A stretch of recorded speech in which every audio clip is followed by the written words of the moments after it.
बिस्मिल्लाहिर्रहमानिर्रहीम। अस्सलाम वालेकुम। ऑक्सफोर्ड स्कूल के अज़ीज़ तालिब इल्मों, मैं आपकी जमात दोयम उर्दू अदब की टीचर मिस सहार हूँ। अब आपका मिक़ात आखिर शुरू हो गया है और इसका पहला सबक अयादत सफ़ा नंबर 56 पर है।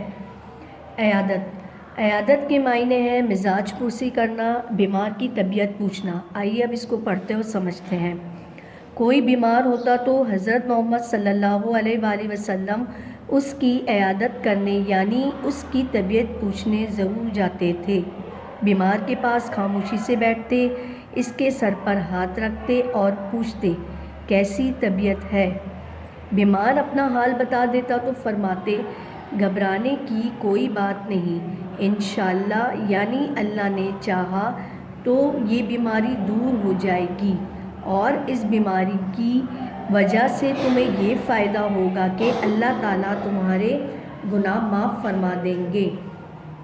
फिर दुआ करते ए अल्लाह इसकी तकलीफ़ को दूर कर दे, ए रब इसको सेहत अता फरमा, तू ही सेहत देने वाला है, कोई और नहीं दे सकता।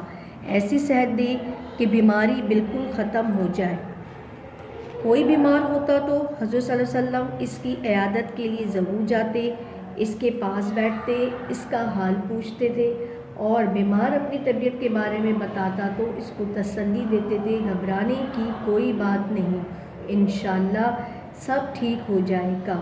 और दुआ करते कि अल्लाह ताला तुम्हारी तकलीफ़ को दूर कर दे और ऐसी सेहत दे कि बीमारी बिल्कुल ख़त्म हो जाए। इस सबक को पढ़ने से हमें ये सबक मिलता है कि जब भी कोई भी बीमार हो तो हमें उसकी इयादत के लिए ज़रूर जाना चाहिए। जज़ाकल्लाह।